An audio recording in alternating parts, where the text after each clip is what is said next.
Everyone, welcome to the video of Total Quality Management. Today, in this lecture, we'll discuss about quality and its need for quality, and we'll also see how the evolution of quality happened. Okay. Now, what is quality? Quality has been the most exploited word, but at the same time, most misunderstood word. Okay. Quality is an offshoot of the work that we do. It is a byproduct of an act. It shows the level of commitment in doing our activity. For example, such as high quality at low price, quality Hawaii chappals, high class quality, etc. are being mentioned. Okay. So definition of quality are given in many ways. You can see here few of the definitions I have mentioned, that is, quality is excellence. When quality is defined as excellence, it loses its measurability. Each person understands the level of his own excellence and involves in his work. It is often misunderstood that high cost is high quality. Judgmental in nature, for example, Rolex watches, BMW automobiles, etc. Then quality is value. With the definition, the performance and features of or the usefulness of the product are compared to only the cost of the price of the product. Many a times the utility possessions value is more than the value of the product. Example, the feature of the product are compared to the cost of the product. Okay, quality is conformance to requirement. This definition has the manufacturing orientation. It requires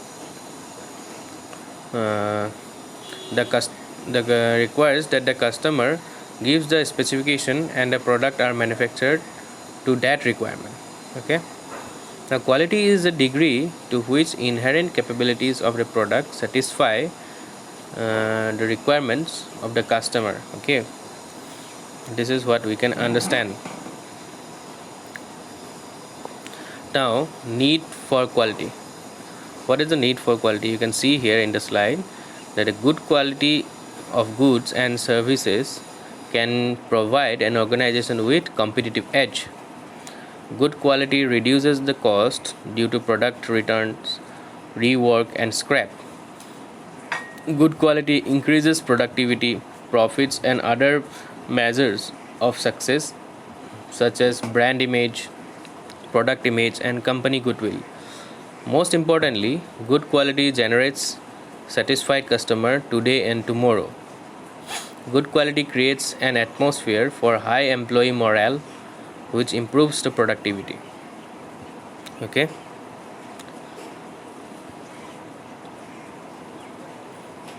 Now, whenever we talk about quality, we have to talk about the country Japan, because we already know that Japan is the most popular country for its quality products. So the first concept of quality management was implemented in the industries of Japan. So you can see here in 1940s, Japanese products were perceived as cheap and sordidly imitations. Okay, like what we have the image for China now. Okay, so Japanese industrial leaders recognized this problem and aimed to produce innovative, high-quality products. They invited a few quality gurus such as Deming, Juran, and Feigenbaum to learn to achieve this aim. Okay, in 1950s, quality control and management developed quickly and became a main theme of Japanese management. Okay, the idea of quality did not stop at the management level. Quality circle started in early 60s. A quality circle is a volunteer group of workers who meet and discuss issues to improve any aspects of workplace and make presentation to the management with their ideas. A byproduct of quality circle was employee motivation. Workers felt that they were involved and heard another byproduct was the idea of improving not only quality of the product but also every aspect of the organizational issue. This probably was the start of the idea of total quality. Okay.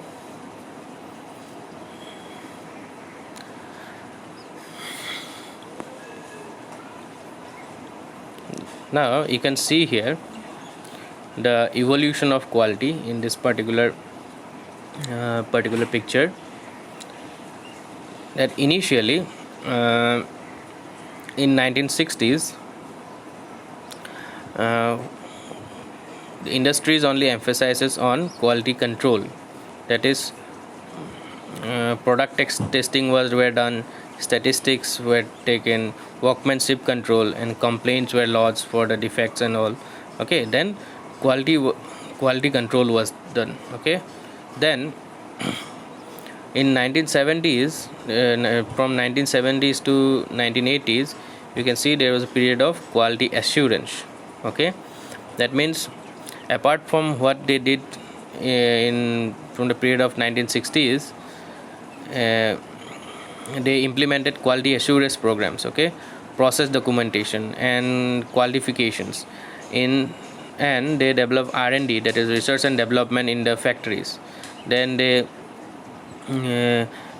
mention some quality standards, that is ISO, etc. Okay, that means they have made some standards that this particular process or this particular product or a particular organization should maintain these particular standards. Okay, then from the period of 80s to 90s, you can see that quality management came into existence, that is quality assurance manual were given, process manuals were given, software came into play, that software quality assurance everybody's responsibility. And then again quality assurance standards were given, that is ISO 9000 and ISO 14000. Okay, then in the late 90s and 2000s, the total quality management came into picture. The total quality management also improved the customer. Okay, so customer satisfaction was the main important aspect of this total quality management, and strategic planning were done, people and change management, process improvement. Okay, impact on the society was also included. Then quality award as a maturity model was also given. This is how I have given a brief idea of the evolution of the quality. Okay, thank you.